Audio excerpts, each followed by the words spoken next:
क्या कहेंगे स्वामीनाथ जी, जिस तरह आज पूर्व प्रधानमंत्री राजीव गांधी जी की जयंती है और आप लोगों का कार्यक्रम है, दोनों के लिए क्या कहेंगे?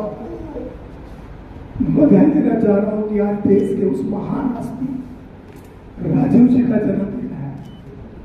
40 वर्ष की आयु में पहला व्यक्ति प्रधानमंत्री जो देश का बना था, जिन्होंने संचार क्रांति आज जो आपके हाथों में दिख रहा है उन्हीं का देन है।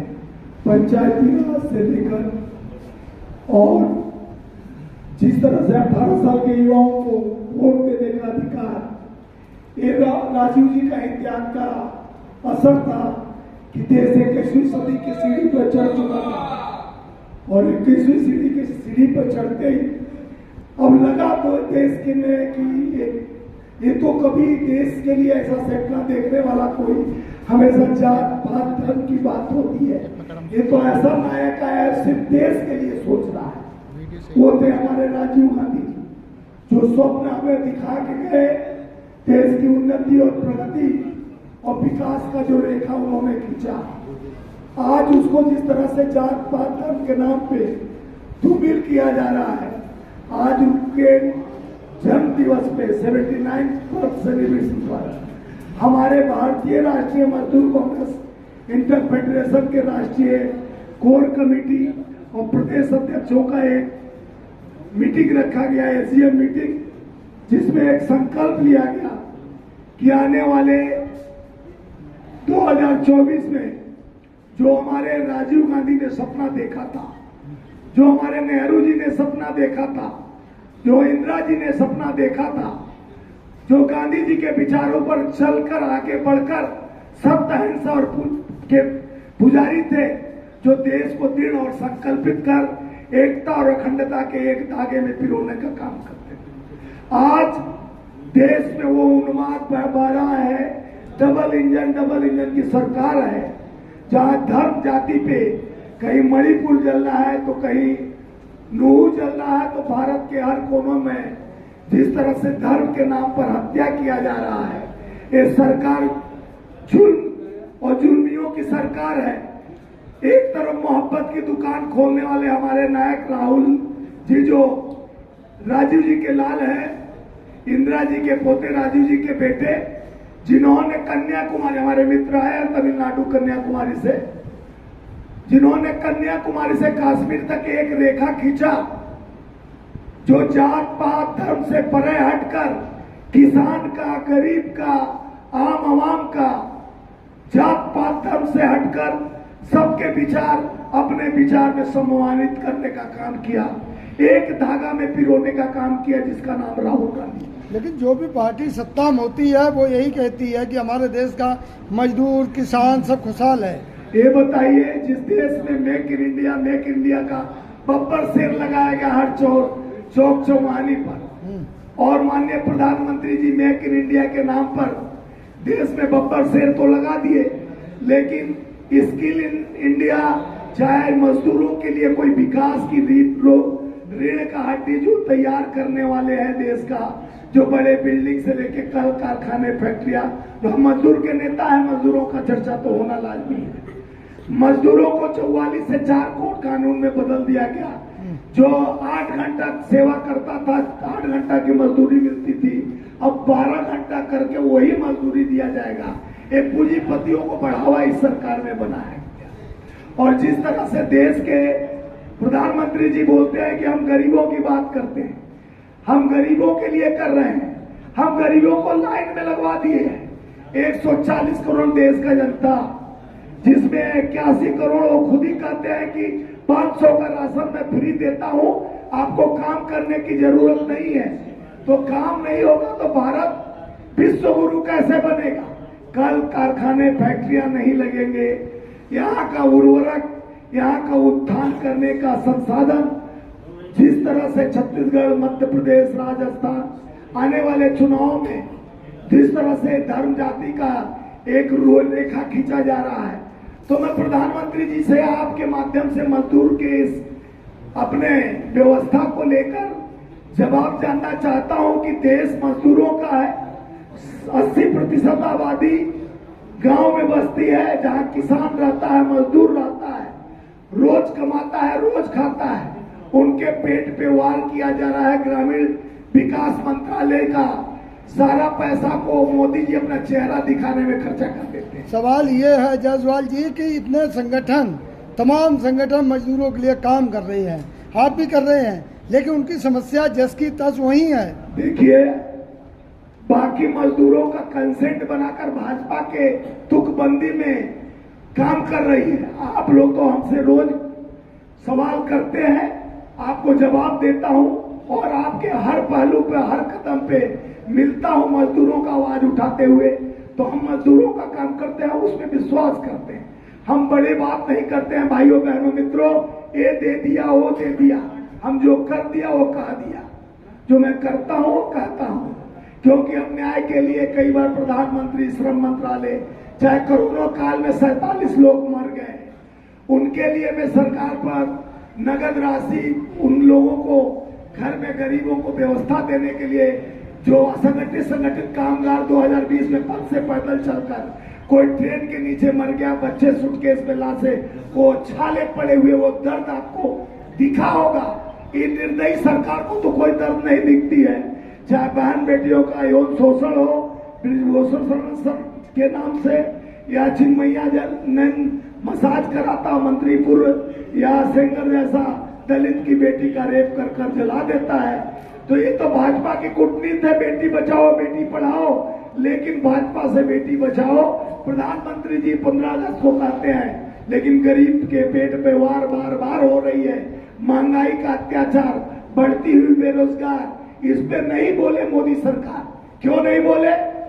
मोदी का स्लिप ऑफ टन 7 बार हो गया। अभी अभी कैग रिपोर्ट आया, 7 घोटाला, मोदी के महान 7 घोटाला। 250 करोड़ में द्वारका हाईवे पर 1 किलोमीटर रोड बनता है। 132 करोड़ टोल टैक्स वसूल लिया जाता है। जनता के पैसे को, खून पसीने के पैसों को खींच लिया जाता है। जो अयोध्या की बात करते हैं, अयोध्या में जो बन रहे हैं उसमें बड़े ठेकेदारों को लाभ पहुंचाना का काम। 134 करोड़ हाल कंपनी में जो घोटाला हुआ है, ये घोटालाओं का राज उन्हीं की सरकार से पोल खुल के आया। उस पे आप जाके सवाल करिए मोदी जी और उनके जितने नेता हैं कि क्या भैया आप तो भ्रष्टाचार मुक्त करने चले थे। हमारे मोदी जी जाते हैं अमेरिका, फ्रांस, दुबई, आते हैं, मेरा बूथ होगा मजबूत करने पहुंच जाते हैं। 4 महीने से मेरे बेटियों का यौन शोषण हो रहा था, देश के वो मणिपुर जल रहा था, जिसमें अविश्वास प्रस्ताव लाया गया विपक्ष द्वारा। 2 घंटा 15 मिनट के भाषण में 1 घंटा 40 मिनट पर प्रधानमंत्री जी एक ही नाप अलापते रहे, नेहरू, इंदिरा, राजीव और कांग्रेस का स्थापना। देश और इतिहास जानता है कि कांग्रेस ने देश के लिए क्या किया। वो 70 साल में 55 लाख करोड़ कर्ज था, अब 9 साल में 1 लाख करोड़, यानी 3 गुना कर्ज हो गया देश पे। आरबीआई खाली हो गया, न मेक इन इंडिया कुछ किया, न आपका बब्बर शेर कुछ किया, खाली बातें बढ़ी और पेट खाली पड़ गया। तो आज कई प्रदेशों के अध्यक्ष और तमाम लोग आए हुए हैं, कोर कमेटी की मीटिंग है, तो उसमें किन किन विषयों पे आप लोग मुद्दा उठाएंगे? क्या मजदूरों के क्या क्या मुद्दे आप लोग रखेंगे? देखिए, आज हमारे वरिष्ठ महासचिव जी भी है, इनसे भी कुछ बात आप करेंगे। तमिलनाडु और राजस्थान से हमारे वरिष्ठ उपाध्यक्ष है। देखिए, कोर कमेटी में ये निर्णय लिया गया कि पहले तो मजदूरों के हक की लड़ाई, जिस तरह से कोरोना काल में और जिस तरह से अन्य प्रदेशों में जो मजदूरों को जो भत्ता दिया जाता है, पीएफ फंड वगैरह, उसका भी पैसा काट के कई भाजपा के स्टेटों में उसको कोई मोबाइल बांट देता है। उस पैसे को, उनके जो मजदूर का फंड है, उसको भी दुरुपयोग किया जाता है। जैसे ग्रामीण विकास मंत्रालय का पैसा क्या रिपोर्ट में आया, उसको प्रचार तंत्र में खर्चा किया गया मोदी जी की। तो उसी तरह 2024 में एक निर्णय लेकर हमारे 3.5 करोड़ मेंबर जो है यूनियन के लोग जुड़े हैं देश भर के भारतीय राष्ट्रीय मजदूर कांग्रेस इंटरफेडरेशन से, उनको कांग्रेस के पक्ष में लाना, उनको अधिकार दिलाना, उनके लिए नवनिर्माण व्यवस्था करना, सुनिश्चित करने का हम मल्लिकार्जुन खड़गे जी के पास प्रस्ताव लेकर जाएंगे, राष्ट्रीय अध्यक्ष कांग्रेस राहुल जी जो पूर्व अध्यक्ष है उनके पास जाएंगे, कांग्रेस कार्य समिति के पास जाएंगे कि मजदूरों का हाथ कांग्रेस के साथ जब रहेगा, जब आप मजदूरों का बात करेंगे तो हम आपके साथ साथ हैं। मजदूर एकता और अखंडता के साथ है। देश में जितने विघ्न संतियां काम कर रही हैं, जो इधर उधर की बात न कर, बता तेरी कारवां कहाँ लुटी। देश के जिस उम्मीदों का भारत का सपना था उसको चकनाचूर किया जा रहा है। कश्मीर और उत्तराखंड के मजदूरों की बहुत बड़ी समस्या है, उनका कोई हल नहीं निकल रहा कई सालों से, उनके लिए आप लोग क्या करेंगे? देखिए, कश्मीर में 370 धारा बोले हटा दिया, अमन चैन है, पत्थर मारने वाला भी कम हो गए। तो इतना अमन चैन है तो क्यों नहीं चुनाव करा के लोकतंत्र को बहाल करते हो भाई? अमन चैन है, शांति का अपील करते हो, शांत हो गया तो, लेकिन लोकतंत्र का चौथा स्तंभ तैयार नहीं कर रहे हो। राष्ट्रपति शासन में चल रहा है, 3 खंड में उसको माने। ये हमारे डबल इंजन को फेल हो चुका है। देश के ग्रामीण व्यवस्था भी चकनाचूर। मजदूर क्यों पलायन करता है किसी प्रदेश? सबसे ज्यादा भाजपा प्रदेश से मजदूर दूसरे प्रदेश में जाके काम खोलने के लिए निकलता है। मजदूर को जिस तरह से रेल हादसा हुआ, उसमें मजदूरों का बेचारे लोकल टिकट लेके बैठते हैं, उनका कोई 380 लोगों का ताया डाटा, हजारों मजदूर मर गए, उनको कौन करने वाला है? तो वही सब आंकड़ा हम लोग के पास रहता है। हम श्रम मंत्रालय, रोजगार मंत्रालय से निरंतर मांग करते हैं कि हमारे जो श्रमिक का बेटा भी अफसर बन सकता है। आप रेलवे का वैकेंसी आपके सामने देके भरकर, सारे बेचारे हमारे मजदूर के बेटे आकर हमसे मिले, 350 बच्चे कि हम लोग हर कैटेगरी पास कर गए हैं, लेकिन हमको लेटर ज्वाइनिंग का नहीं दिया जा रहा है। रेल मंत्री के पास जाते हो तो डंडा से पुलिस दौड़ा लेती है मारने के लिए। हम इस देश में अपने अधिकार को भी नहीं पूछ सकते हैं, तो कैसी सरकार है? हमारे कांग्रेस के नेता राहुल गांधी जी पार्लियामेंट में कहे, अहंकार में रावण की सत्ता चली गई, रावण का लंका भस्म हो गया। उसके 2 सलाहकार थे, मेघनाथ और कुंभकर्ण। और माननीय प्रधानमंत्री जी जिस अहंकार में कहते हैं 24 में तो हम ही आएंगे, उस अहंकार के 2 सलाहकार अमित शाह और अडानी, अब उनके रथ की चक्का टूट गई है, अब डबल इंजन भ्रष्ट हो गई है। कैग रिपोर्ट में भी आ गया, देश के जनता आने वाले 23 में इस मजदूरों के साथ, किसानों के साथ कांग्रेस का होगा बात।